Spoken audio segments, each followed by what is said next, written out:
Voor iedereen die nog nooit bij de Rocky Horror Show is geweest, wij noemen jullie Rocky Horror Virgins. Virgins. Maar we willen natuurlijk wel dat je goed voorbereid komt, zoals met alles in het leven wat je een eerste keer doet. Ik ga jullie nu de allerbelangrijkste tip geven voor de Rocky Horror Show. En dat is... Have fun!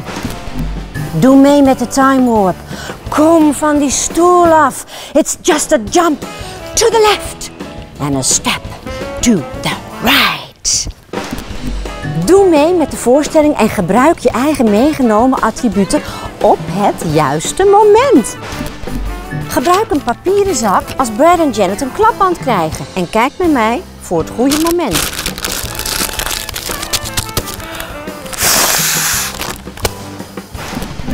Brad en Janet gebruiken een krant tegen de regen. Oh, dit mag jij ook doen, maar dan met een flyer of een zelf meegebrachte krant of je jas.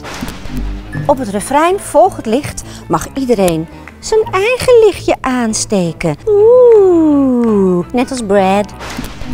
Als Frank-N-Furter Rocky tot leven wekt, heeft hij rubberen handschoenen aan en knipt hij 3 keer in zijn vingers. En dat mag jij ook doen met je eigen meegebrachte rubberen handschoen. Bij de cocktailparty mag je allemaal je feestmutsje opzetten. Doe mij maar gewoon na. Ik heb de cocktails gemaakt, by the way. Zit die zo?